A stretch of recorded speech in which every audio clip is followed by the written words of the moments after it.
అందరికీ నమస్తే అండి. Good morning. ఈనాడు, ఆంధ్రజ్యోతి, సాక్షి 3 పత్రికల్లో వచ్చిన వార్తలు, వాటిలో వాస్తవాలు, ఉద్దేశాలు అన్నీ కూడా మనం ఈ వీడియోలో ఉన్నదన్నట్టు డిస్కస్ చేద్దాం. కంటెంట్ నచ్చిన వాళ్ళు మిత్రులందరూ కూడా వీడియో లింక్ షేర్ చేయండి. అలాగే ఎలక్షన్స్ ఇంకొక 50 రోజులు ఉంది కాబట్టి పోలింగ్కి ఏదో కొత్త అంశాలు తెర మీదకి వస్తున్నాయి. పెద్దిరెడ్డి మిథున్ రెడ్డి గారు, పెద్దిరెడ్డి రామచంద్రారెడ్డి గారు వాళ్ళ సొంత నియోజకవర్గాల కంటే ఇతర నియోజకవర్గాల మీద ఎక్కువగా ఎందుకు ఫోకస్ పెడుతున్నారు? వాళ్ళ సొంత నియోజకవర్గాల్లో ఈజీగా గెలుస్తామనే ధీమా ఉంది కాబట్టి. ఆ ధీమా ఎవరిచ్చారు వాళ్ళకి? అదే రాజకీయం. అలా కొన్ని అంతర్గత అంశాలు ఉంటాయి.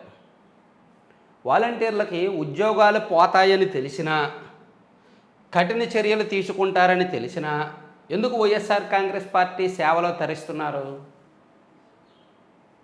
ఒక రకంగా బానిసత్వం. రాజకీయాల్లో అంటే నేను చిన్న టాపిక్ ఒకటి చెప్తా. రాజకీయాల్లో ఒక పెద్ద నాయకుడికి నలుగురు ఉంటారు: అభిమానులు, అనుచరులు, మద్దతుదారులు, బానిసలు. రాజకీయాల్లో ఒక నాయకుడికి ఈ నలుగురు ఉంటారు: అభిమాని, అనుచరుడు, మద్దతుదారుడు, బానిసలు. వైఎస్ఆర్ కాంగ్రెస్ పార్టీలో ఈ నాలుగోదే ఎక్కువ, బానిసలే ఎక్కువ. అది ఆ party culture. This is the main reason why I hates that party. ఆ పార్టీలోంచి బయటకు వచ్చిన కొంతమంది నాయకులతో నేను ఈ మధ్య ఇంటరాక్ట్ అవుతున్నప్పుడు వాళ్ళు అదే చెప్పారు.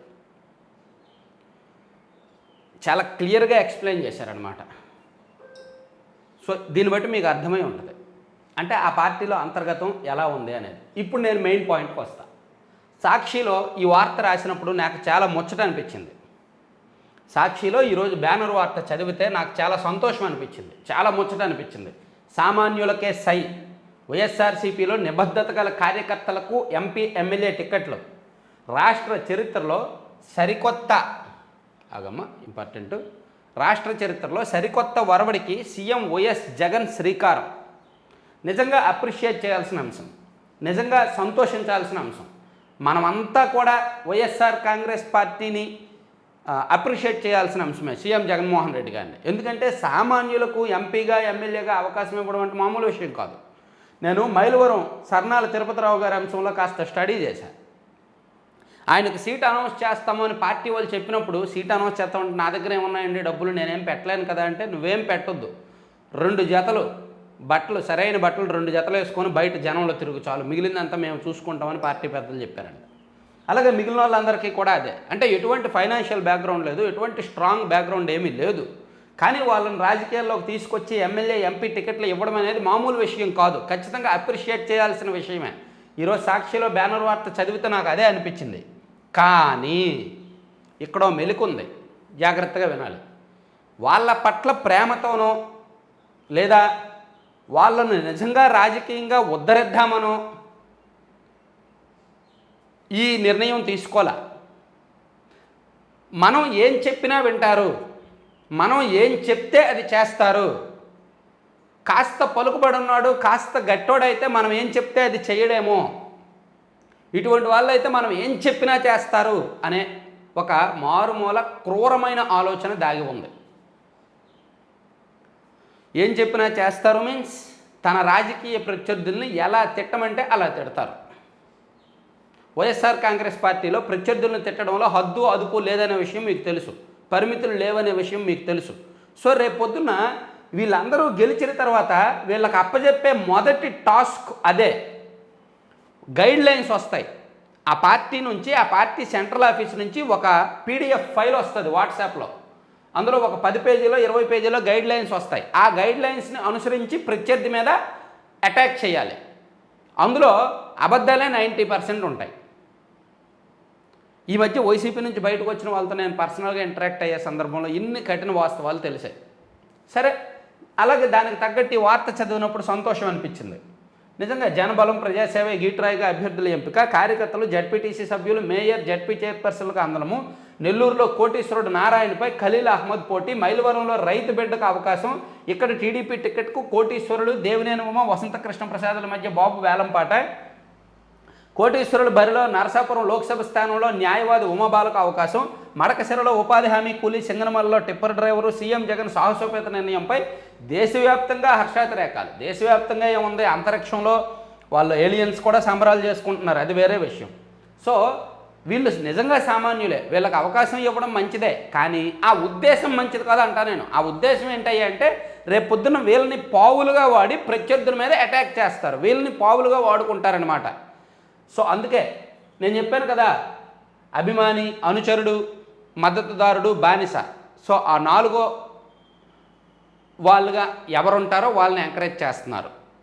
అందుకే 5 ఏళ్ల తర్వాత మీకు టికెట్ ఇవ్వం, మీరు బానిసత్వం చేయట్లేదు, మీకు టికెట్ ఇవ్వం. సో ఇంతకు మించి నేను చెప్పకూడదు, అర్థమయ్యే ఉంటుంది.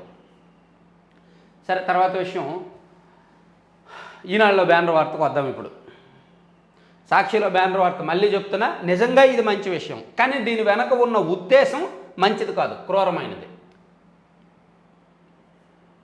మధ్యతరగతికి మహా టోపీ, ఫ్లాట్ల పేరిట జగన్ పచ్చి దగ, ఎంఐజీ లేఅవుట్లు వేస్తున్నామంటూ కోట్లు వసూలు, 2.5 ఏళ్లలో ఒక్కటి అందుబాటులోకి రాలేదు, ప్రభుత్వాన్ని నమ్మి అప్పుల పాలైన కుటుంబాలు, అవసరాలను ఆసరాగా చేసుకోవడం, లేని ఆశలను రేకెత్తించడం, ఆపై నమ్మించి నిలువున మోసం చేయడం ఆయనకు వెన్నతో పెట్టిన విద్య. సొంతింటి కలను సాకారం చేస్తామంటూ జగన్ మధ్యతరగతి కుటుంబాలను దగా చేశారు, డబ్బులు వసూలు చేసి ముంచేశారు. పేదలకు ఇల్లు కాదు గ్రామాలే నిర్మిస్తున్నామని, ఇదండి రాజీవ్ స్వగృహ ప్రాజెక్టు పేరుతో ఉమ్మడి రాష్ట్ర సీఎం ఎంఐజీ స్మార్ట్ టౌన్షిప్. ఏం లేదు, పట్టణ ప్రాంతాల్లో లేఅవుట్లు వేశారు, మీకు గుర్తుందా? ఎంఐజీ స్మార్ట్ టౌన్షిప్ అని పట్టణ ప్రాంతాల్లో లేఅవుట్లు వేశారు. ఆ లేఅవుట్లో ఫ్లాట్లు కొనిపించారు మధ్యతరగతి వాళ్ళ చేత, కానీ వాళ్ళకి ఇప్పటికీ కూడా ల్యాండ్ అప్పచెప్పలేదు, లేఅవుట్ డెవలప్మెంట్ జరగలేదు. ప్రభుత్వమే అలా మోసం చేస్తే కొనేవాళ్ళని ఇంకెవరు చేయరు చెప్పండి? దాన్ని ఈనాడులో బ్యానర్ వార్తగా చేశారు. ఇదిగో ఉదాహరణలు, ఎక్కడ చూసినా అసంపూర్తి పనులు. ఉమ్మడి చిత్తూరు జిల్లాలో 3 చోట్ల జగనన్న స్మార్ట్ టౌన్షిప్లు ప్రతిపాదించగా ఒక్కటి ఆచరణలోకి రాలేదు. చిత్తూరులోని కోడిగుంటలో 35.25 ఎకరాలను ఎంపిక చేశారు. అందులో 19.18 ఎకరాలు డీకేటీ భూములు, మిగిలిన ప్రైవేటు భూములు. డీకేటీ భూములకు పరిహారం చెల్లించారు, ప్రైవేటు భూములు ఇచ్చేందుకు యజమానులు ముందుకు రాలేదంట. సరే, అది అయిపోయింది, అది ఉద్దేశం మనకు తెలిసింది. తర్వాత వాళ్ళు ఓటుకు 1,00,000 ఇచ్చినా నేను 1,00,000 మెజారిటీతో గెలుస్తా, నన్ను ఓడించేందుకు వైకాపా నేతలు కుటుంబానికి 1,00,000 ఇస్తారట. జనసేన అధ్యక్షుడు పవన్ కళ్యాణ్ వ్యాఖ్యలు. కాకినాడ ఎంపీ స్థానానికి ఉదయ్ పోటీ చేస్తారని వెల్లడి. మోదీ, అమిత్ షా లోక్సభకు పోటీ చేయాలని అడిగితే ఉదయ్ తాను నియోజకవర్గాలు మార్చుకుంటామన్న పవన్. ఇక్కడ ఫైనల్ ట్విస్ట్ ఉంది. పవన్ కళ్యాణ్ గారు పిఠాపురంలో పోటీ చేయాలనుకుంటున్నారు, కాకినాడ లోక్సభ స్థానానికేమో ఉదయ్ శ్రీనివాస్, టీ టైంతో ఫేమస్ అయిన ఉదయ్ శ్రీనివాస్కి అవకాశం ఇవ్వాలనుకున్నారు. ఒకవేళ మోదీ అండ్ అమిత్ షా గారు కనుక పవన్ కళ్యాణ్ని ఎంపీగా పోటీ చేయమని అడిగితే అప్పుడు నియోజకవర్గాలు మార్చుకుంటారంట. అయితే పిఠాపురంలో పవన్ కళ్యాణ్ గారిని ఖచ్చితంగా ఓడించడానికి వైఎస్ఆర్ కాంగ్రెస్ పార్టీ ఒక పెద్ద టాస్క్ ఉంది. కుప్పంలో చంద్రబాబు గారిని ఓడించడానికి పెద్దిరెడ్డి గారు ఎలా పనిచేస్తున్నారో, పిఠాపురంలో పవన్ కళ్యాణ్ గారిని ఓడించడానికి పెద్దిరెడ్డి మిథున్ రెడ్డి గారు అలా పనిచేస్తున్నారు. అక్కడ లక్షలకు లక్షలు, వేలకు వేలు వాటర్లకు వెళ్తున్నాయి, ఇక్కడ కూడా లక్షలకు లక్షలు, వేలకు వేలు వాటర్లకు పంచుతున్నారు. అంటే ప్రతిపక్షాల్లో ప్రధాన పాత్ర పోషిస్తున్న పెద్ద స్థాయి నాయకులు గెలవకూడదు అని డబ్బుతో ఎంత పన్నాగం చేశారనేది చూడండి. మిథున్ రెడ్డి గారికి ఈ టాస్క్ ఇచ్చారు, పిఠాపురం టాస్క్ మిథున్ రెడ్డి గారికి ఇచ్చారు. నిజంగా పెద్దిరెడ్డి రామచంద్రారెడ్డి గారు, మిథున్ రెడ్డి గారు ఇతర నియోజకవర్గాల మీద కాన్సన్ట్రేట్ చేయడానికి కారణం ఏమిటి? వాళ్ళ నియోజకవర్గాల్లో వాళ్ళకి గెలుపు పట్ల అంత ధీమా ఉందన్నమాట. రాజంపేట ఎంపీగా మిథున్ రెడ్డి గారు నిజంగా ఆయనకు తన సీటు గెలుస్తానా లేదా అనే భయం ఉండాలి. అలా కాకుండా తన సీటు ఖచ్చితంగా గెలుస్తాననే ధీమా ఉంది, అందుకే వేరే సీటు మీద పడుతున్నాడు ఆయన. అలాగే రామచంద్రారెడ్డి గారు పొంగునూరు సీటు, అక్కడ ఆయన ఖచ్చితంగా హోరాహోరీ ఉంటుందేమో, గెలుస్తానా లేదా అనే భయం ఉండాలి ఆయనకి. కానీ అలా కాకుండా ఆయన అక్కడ పని చేసుకుంటూనే కుప్పం పని చేసుకుంటున్నాడు ఆయన. అంటే ఆ ధీమా ఇచ్చింది ఎవరనేది ఆలోచించాలి.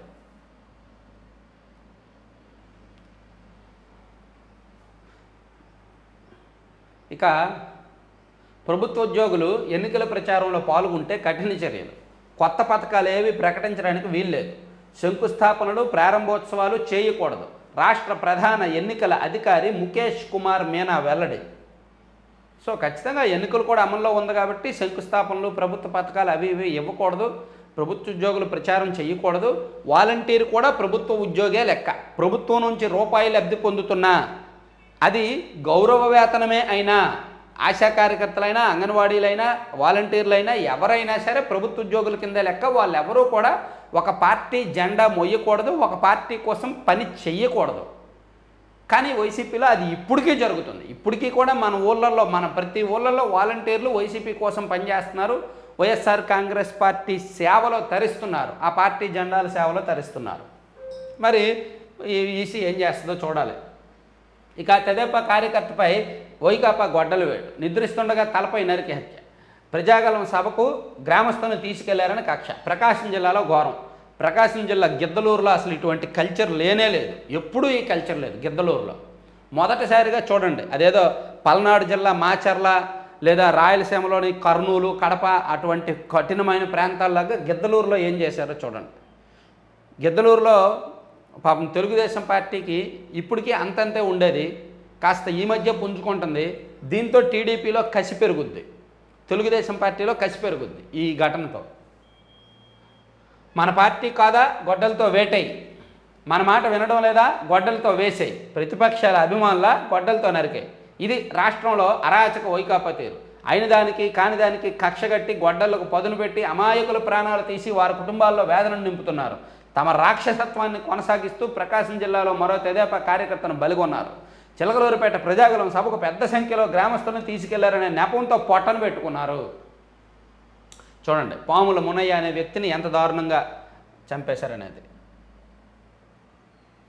ప్రజాగాలానికి వచ్చారని చంపేశారు, గొడ్డలతో నరికి ఒకరిని, కత్తులతో పొడిచి మరొకరిని హతమార్చారు. ముగ్గురు ఎస్పీల అండతో వైకాపా గొండాలు చెలరేగుతున్నారు. తెదేపా అధినేత చంద్రబాబు ధ్వజం.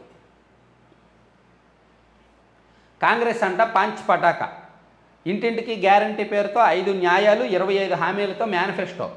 అణగారిన వర్గాలు, యువత, మహిళలు, కార్మికులు, రైతులకు అన్యాయం.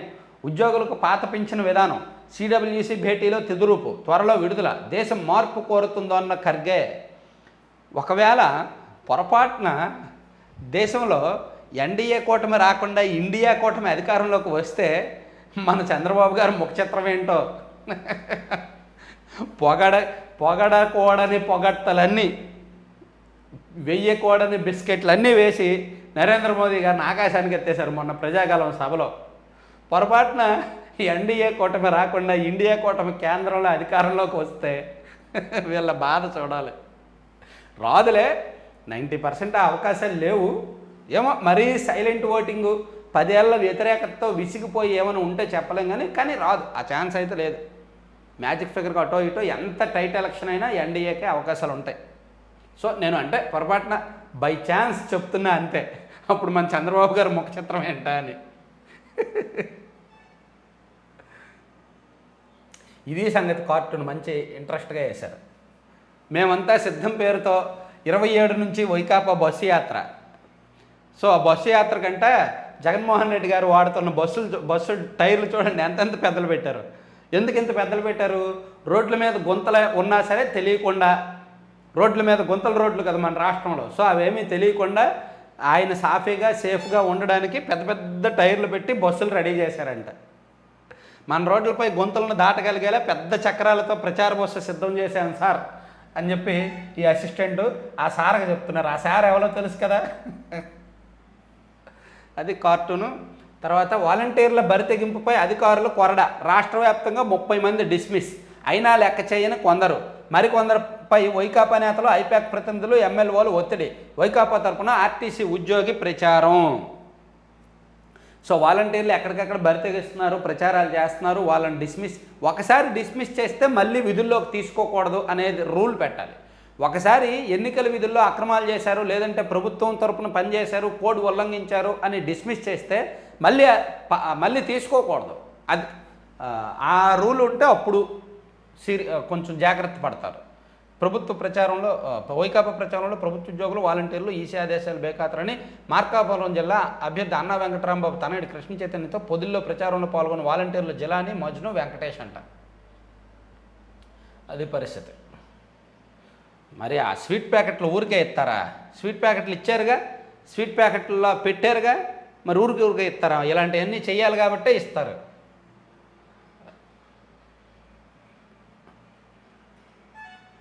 సరే, ఇవన్నీ ఈనాడు ఫస్ట్ పేజీ వార్తలు కదా. సాక్షికి వెళ్దాం. సాక్షిలో ఆగమ్మా, ఎందుకు అలా వస్తున్నాం? ఇది అయిపోయింది, చెప్పేశాం. మంచి వార్త, అద్భుతమైన వార్త. ఓకే, తర్వాత జనసేనతో బాబు బంతాట. ఆ పార్టీకి కేటాయించిన 21 సీట్లలో అభ్యర్థుల ప్రకటనకు అడ్డుకట్ట. ఎక్కడ 15 చోట్ల ఆల్రెడీ అభ్యర్థులు ఫిక్స్ అయ్యారు కదా. 15 నియోజకవర్గాల్లో రెడీగా ఉన్నారు. మిగిలిన సీట్లలో కూడా ఇంటర్నల్గా చర్చలు జరుగుతున్నాయి. ఆయన అడ్డుకోవడం ఏముంది? 21 సీట్లు ఏ సీట్లు అనేది ఆ పార్టీ వాళ్ళకి తెలుసు. ఆ పార్టీ వాళ్ళకి క్లారిటీ ఉంది. ఆల్రెడీ 15 సీట్లలో ప్రచారం కూడా మొదలైంది. ఇంకో 6 సీట్లలో కూడా ప్రచారం మొదలు పెడతారు. ఏదో వీళ్ళు ప్రతిరోజు ఏదో ఒక వార్త రాయాలి కాబట్టి, పొత్తుల మీద ఏడవాలి కాబట్టి, దానిలో భాగంగా ఈరోజు ఏడుపు తప్ప ఇంకేమీ కాదు. నిన్న పవన్ కళ్యాణ్ గారిది ఉస్తాద్ భగత్ సింగ్ గ్లిప్స్ వచ్చింది కదా, చాలా బాగుంది కదా. అందులో డైలాగులు ఎవరిని ఉద్దేశించి అనేది గ్లాసు పగిలే కొద్దీ పొదునెక్కుద్ది. ఆ డైలాగ్ ఎవరిని ఉద్దేశించి అనేది అర్థమయ్యే ఉంటుంది కదా. అలాగే గ్లాస్ అంటే సైజు కాదు, సైన్యం. దాని వెనక ఒక పెద్ద సైన్యం ఉంటుందని అదో డైలాగ్. అద్భుతమైన డైలాగులు. ఆ డైలాగులన్నీ ఎవరి కోసం రాశారో అనేది అర్థమయ్యే ఉంటుంది చాలామందికి. అందుకే హడావుడిగా ఆ డైలాగ్స్ చెప్పించి ఆ గ్లింప్స్ రెడీ చేసి నిన్ను వదిలేరు. ఎన్నికల కోసం ఉపయోగపడద్దని. జనసేనతో బాబు బంతట. ఓకే, 3 పార్టీల నేతల మండిపాటు రాసుకొచ్చారులే, బాగానే ఉంది. రగులుతున్న పొత్తుకుంప ఏంటి కింద కూడా మళ్ళీ రాశారమ్మా. రగులుతున్న పొత్తుకుంపట్లు టీడీపీ, జనసేన, బీజేపీ ఎవరికి వారే. మిత్రధర్మాన్ని పాటించిన 3 పార్టీలు ఇంకా ఖరారు కాని చిత్తూరు ఎంపీ అభ్యర్థి. కుప్పంలో చేతులెత్తేసిన తెలుగుదేశం కేటర్. చిత్తూరు ఎంపీ అభ్యర్థి ఆయనగా దగ్గుమల్ల ప్రసాదరావు గారు కదా. బాపట్లలో ఆయన వద్దు అన్నారు. యాక్చువల్గా ఆయన బాపట్ల అడిగారు, బాపట్ల ఎంపీ సీటు. బాపట్లలో కొంచెం అది ఇది జరిగింది. సో ఇక్కడ నుంచి చిత్తూరు అడిగారు. ఆయన చిత్తూరు ఇవ్వడానికి రెడీగా ఉన్నారు. డబ్బులు కొంచెం గట్టిగా ఉన్నాయి కాబట్టి చిత్తూరుగా పోటీ చేయడానికి రెడీగా ఉన్నారు దగ్గుమల్ల ప్రసాదరావు గారికి దాదాపుగా.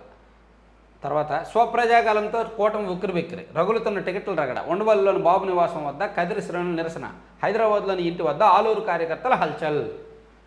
ఓకే, తర్వాత కట్టుదిట్టంగా కోడ్. ప్రభుత్వ వెబ్సైట్లలో, కార్యాలయాల్లో మీ ప్రజాప్రతినిధుల ఫోటోలు, ఆడియోలు, వీడియోలు తొలగించండి. ప్రభుత్వ ఆస్తులపై రాజకీయపరమైన ప్రకటనలు తీసేయాలి. పార్టీల ప్రచారాల్లో ప్రభుత్వ ఉద్యోగులు పాల్గొంటే చర్యలు. ఎన్నికల ప్రవర్తన నియమావళి ఉల్లంఘనల మీద వచ్చే ఫిర్యాదులపై వెంటనే స్పందించండి. పెన్షన్ల పంపిణీ, ఉపాధి పనులకు అభ్యంతరం లేదు. అధికారులకు సిఎస్ జవహర్ రెడ్డి ఆదేశం. కోర్టుకు విరుద్ధమైన రాజకీయ ప్రచారాన్ని అనుమతించొద్దు. ప్రభుత్వ వాణిజ్య స్థలాల్లో రాజకీయ హోర్డింగులు ఏర్పాటు చేయకూడదు. రోడ్డు పక్కనున్న హోర్డింగులను అన్ని రాజకీయ పార్టీలకు సమానంగా కేటాయించాలి. ప్రైవేటు భవనాలపై వాల్ పెయింట్స్కు అనుమతి లేదు. ఉన్న వాటిని చెరిపివేయాలి. విజిల్ ఫిర్యాదులను సకాలంలో పరిష్కరించాలి. జిల్లాల ఎన్నికల అధికారులకు ప్రధాన ఎన్నికల అధికారి మీనా ఆదేశం. మంచిది. ఆదేశాలకి పేపర్లకు ఆమె పేపర్ బాగానే ఉంటుంది. తర్వాత ఆ లేఖ వల్ల మీకు వచ్చిన నష్టం ఏంటి? టీడీపీ ఏ విధంగా ప్రభావితం అవుతుంది? ఊహలో ఆందోళన ఆధారంగా పిటిషన్ ఎలా దాఖలు చేస్తారు? నారా లోకేష్పై ప్రశ్నలు సంధించిన హైకోర్టు.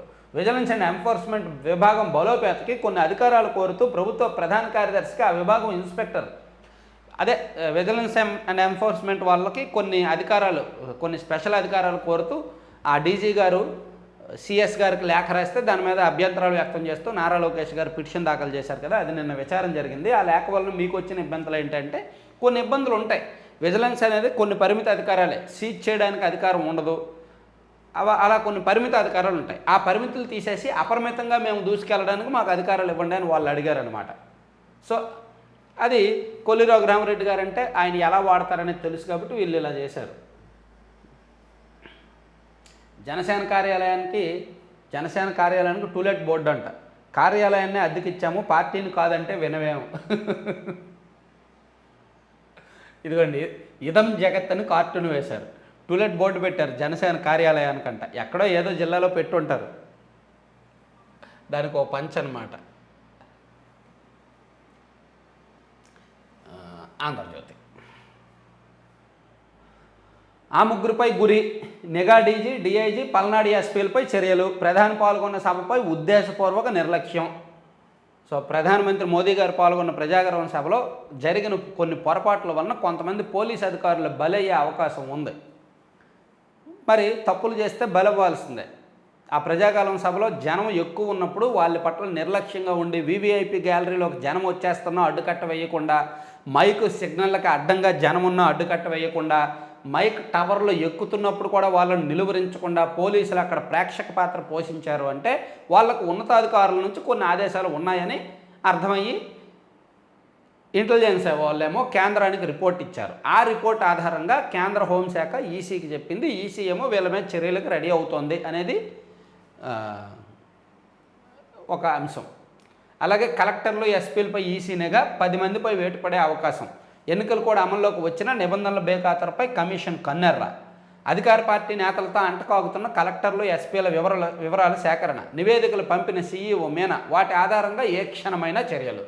సో రాష్ట్రంలో కొంతమంది కలెక్టర్లని, కొంతమంది ఎస్పీలని ఎన్నికల విధులకు సంబంధం లేని చోటకు పెట్టేయచ్చు. ఆ అవకాశం కూడా ఉంది. పర్టికులర్గా ఒక 6 జిల్లాల ఎస్పీలు ఉన్నారు, వైఎస్ఆర్ కాంగ్రెస్ పార్టీకి బాగా క్లోజ్. అలాగే కొంతమంది కలెక్టర్లు ఉన్నారు, వాళ్ళందరి మీద చర్యలు తీసుకునే అవకాశం ఉంది. అటువంటి వాళ్ళు కాస్త సిగ్గుగా ఫీల్ అవ్వాలి. ప్రజాస్వామ్యంలో అతిపెద్ద పండగలో మా పాత్ర లేకపోతే ఎలా? మేము నిష్పక్షపాతంగా మా బ్యూరోక్రసీ అనే బ్రాండ్కి, ఐఏఎస్ ఐపీఎస్ అనే హోదాకి న్యాయం చేయాలి కదా నిష్పక్షపాతంగా అని అనుకోవాలి. అలా లేనప్పుడు సిగ్గుతో జాబ్ వదిలేసి ఏదో ఒక పని చేసుకోవడం మంచిది. కొంతమందిని ఉద్దేశించి చెప్తున్నా, కొంతమంది పోలీసులు, ఐఏఎస్లు, ఐపీఎస్లను ఉద్దేశించి చెప్తున్నా. ప్రజాస్వామ్యంలో అతిపెద్ద పండగ కదా. తర్వాత పిఠాపురం మనదే, ఓటేయడం, ప్రమాణ స్వీకారం మిగిలింది. చేసేయండి, ప్రమాణ స్వీకారం చేసేయండి. భీమవరం, గాజువాక, పిఠాపురం 3 కళ్ళు. నాలాంటి గొంతుకు ఉండకూడదని వాళ్ళు భావిస్తున్నారు. 100-150 కోట్లు ఖర్చు పెట్టేందుకు సిద్ధమయ్యారు. ఓటుకి 1,00,000 ఇచ్చైనా కొనాలని చూస్తున్నారు. మీ ఆశీస్సులుంటే మనిషికి 1,00,000 పంచినా నేనే గెలుస్తా. పిఠాపురం నేతలతో జనసేన అధినేత పవన్ కళ్యాణ్. కాకినాడ ఎంపీ అభ్యర్థిగా ఉదయ్ పేరు ప్రకటన. పిఠాపురం గెలుస్తారు, గెలిచే ఛాన్స్ ఉంది, మంచి మెజారిటీ కూడా వస్తుంది. ఇక కోడ్ దాటే వాలంటీర్లపై కేసులు కొరడ. ప్రజాధనం వేతనంగా తీసుకుంటే పబ్లిక్ సర్వెంట్లే, అది గౌరవ వేతనమైన అదే లెక్కలోకి. వాళ్ళు ప్రజా ప్రాతినిధ్య చట్టంలో పరిధిలోనే సెక్షన్ 123, 129, 134 ఉల్లంఘించొద్దు. ఐపీసీ సెక్షన్ 171F కింద కేసు పెట్టచ్చు. ఓటర్లను ప్రభావితం చేయడం, ఎన్నికల్లో అక్రమాలకు పాల్పడడం శిక్షార్హమైన నేరాలు. న్యాయ నిపుణుల స్పష్టీకరణ. ఈసీ ఆదేశిస్తే చర్యలకు సిద్ధం. ఎన్నికల విధుల్లో ఒకసారి కేసులు ఎదుర్కొన్న వాళ్ళు భవిష్యత్తులో అసలు ఎన్నికల విధుల్లో పాల్గొనకూడదు. ఆ రూల్ కూడా ఉంది. ఒకసారి ఎన్నికల విధులకు సంబంధించి సస్పెండ్ అయినా, డిస్మిస్ అయినా లేదా వేటు పడినా వాళ్ళు మళ్ళీ జీవితంలో ఎప్పుడూ ఎన్నికల్లో పోటీ చేయలేరు, ఎన్నికల విధుల్లో పాల్గొనలేరు. అయినా సరే మరి వాలంటీర్లకు అది అర్థం కావట్లేదేమో. చట్టాన్ని గౌరవించాలి, చెప్తే వినాలి, బాధ్యతతో మెలగాలి. ఇవేవి కావని అధికార పార్టీకి సలాం చేసి గులాములుగా మారితే చట్టం కొరడా జులిపించడమే మార్గం. కోనసీమ జిల్లా అంబాజీపేట మండలం ముసలపల్లిలో కోడ్ ఉల్లంఘించి జగన్కు జైకొట్టిన ఈ వాలంటీర్లపై మంగళవారం వేటు పడిందంట. అయినా సరే రాష్ట్ర వ్యాప్తంగా ఎక్కడికక్కడ చేస్తూనే ఉన్నారు ప్రచారాలు అవి ఇవి. తర్వాత మరో బరితెగింపు. ఎన్నికల ముంగిట భారీ పందారం. జింపెక్స్కు మంగంపేటలో 100 ఎకరాలు. 2008లో ఈ సంస్థకు భూ కేటాయింపు. వెరైటీస్ ప్రాసెసింగ్ ప్లాంట్కు నిర్ణయం. సకాలంలో ఏర్పాటు చేయకుండా వాయిదాలు. చివరకు హైకోర్టుకు చేరిన ప్లాంట్ వివాదం. కోర్టులో కేసు వెనక్కి తీసుకుంటామని వేరే చోట 100 ఎకరాలు ఇవ్వాలని కంపెనీ. ఇవ్వడం కుదరదని రెవెన్యూ శాఖపై ఒత్తిళ్లు. రంగంలోకి దిగిన వసూలు రాజా. ఎన్నికల కోడ్ కూసిన భూపందారానికి రెడీ. మరి అధికారం దిగిపోయే ముందు ఇవన్నీ చేసుకోవాలి కదా. పేదలకు, పెత్తందారులకు యుద్ధంలో భాగంగా కొంతమంది పేద రాజకీయ నాయకులకి, పేదవాళ్ళకి ఎకరాలు 100 ఎకరాలు కావాలి. ఇటువంటివన్నీ కావాలి కాబట్టి వాళ్ళు చేస్తారు. ఏపీఎండీసీ నుంచి తీసుకుని 7,000 కోట్లు ఏం చేశారు? జనవరిలో 10,000 కోట్లు దాటిన ప్రభుత్వ ఖర్చు. వాటిలో సొంత వారికి 5,000 కోట్లు పందారు. సొంత కాంట్రాక్టర్ల కోసం అప్పులు తెచ్చి మరీ చెల్లింపు. ఎవరెవరికి చెల్లించారో చెప్పాలి. నేలాయిపాను. సో ఇప్పుడు ఎన్నికలు వస్తున్నాయి కాబట్టి గుత్తేదారులకు చాలా బిల్లులు పెండింగ్ ఉన్నాయి కాబట్టి అధికార పార్టీకి సంబంధించిన కాంట్రాక్టర్ల వరకు బిల్లులు క్లియర్ చేశారు. మిగిలిన కాంట్రాక్టర్లను పొట్టగొట్టారు. ప్రాజెక్టులపై పగ. జగన్ మాటలు చేతలన్నీ మోసపూరితమే. వెలుగొండ పోలవరానికి పాత్ర. 32 కోట్లు కట్టక ఒరికపూడిసెల గాలికి. దాని పర్యావరణ అనుమతే తీసుకోలేదు. చెడిపోయిన బోరింగ్ మిషన్ 2 ఏళ్లుగా వెలుగొండ టన్నెల్లోనే. సాగునీటి ప్రాజెక్టులన్నీ కూడా అటకెక్కాయిలే, అది వేరే విషయం. పేద మహిళకు ఏడాదికి 1,00,000, యువతకు ఏడాది పాటు 1,00,000 అప్రెంటిస్షిప్. రిజర్వేషన్లపై 50% సీలింగ్ తొలగింపు. కనీస వేతనం రోజుకు 400 పెంపు. పంటల మద్దతు ధరలకు చట్టబద్ధత. నష్టపోయిన 30 రోజుల్లో బీమా చెల్లింపు. కేంద్ర ప్రభుత్వంలో 30 లక్షల ఉద్యోగాలు భర్తీ. అమ్మో, భారీగా ఇచ్చారండి హామీలు కాంగ్రెస్ వాళ్ళు. ఎక్కడో కనిపిస్తోంది, వర్కౌట్ చేశారు బాగానే.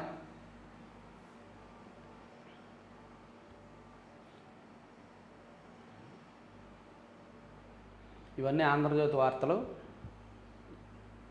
తర్వాత మళ్ళీ ఈనాడులో లోపల పేజీకి వెళ్తే వైకాపా ప్రచారంలో ప్రభుత్వ ఉద్యోగులు వాలంటీర్లు ఇదిగో ఎక్కడెక్కడ ఎలా ఉన్నారని ఫోటో వేశారు. మీరు కూడా గమనించండి. ఎక్కడైనా నిజంగా ఇలా వైకాపా ప్రచారంలో అధికారులు వాలంటీర్లు ప్రభుత్వ ఉద్యోగులు ఉంటే ఫోటోలు తీయండి. ఫోటో తీసి ఒక కంప్లైంట్ చేయండి. ఈసీ వెబ్సైట్లో కంప్లైంట్ చేయండి. లేదా విజిల్ అని ఒక యాప్ ఉంటుంది, అది చెప్తాను, నేను మళ్ళీ చెప్తాను, సెపరేట్ వీడియో చేస్తాను, దానిలో కంప్లైంట్ చేయండి. జగ్గు దెబ్బకు కోనసీమ బుగ్గి. కోనసీమలో వైకాపా ప్రజాప్రతినిధి దోపిడీ, ఇసుక మట్టితో కోట్ల దందా, వివాదాస్పద భూముల్లో పాగా. ఎవరో తెలుసుగా?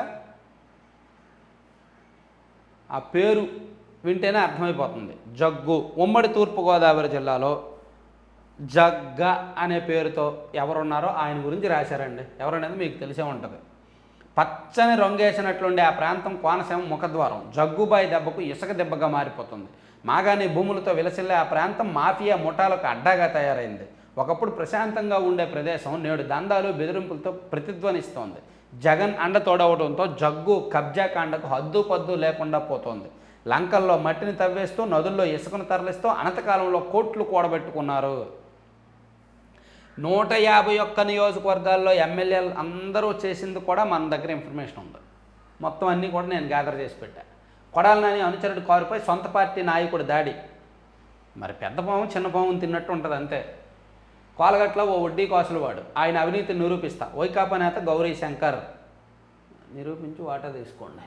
ఉత్తరాంధ్ర వైకాపాలో చల్లారిన అసమ్మతి. అమర్నాథ్ తొలి ఆత్మీయ సమావేశానికే జలకు. స్పీకర్ తమ్మినేని అభ్యర్థిత్వం వ్యతిరేకిస్తూ సీనియర్ నేతల రాజీనామా. డిప్యూటీ స్పీకర్ కోలగట్ల అవినీతిపై సొంత పార్టీ నేతల ఆగ్రహం.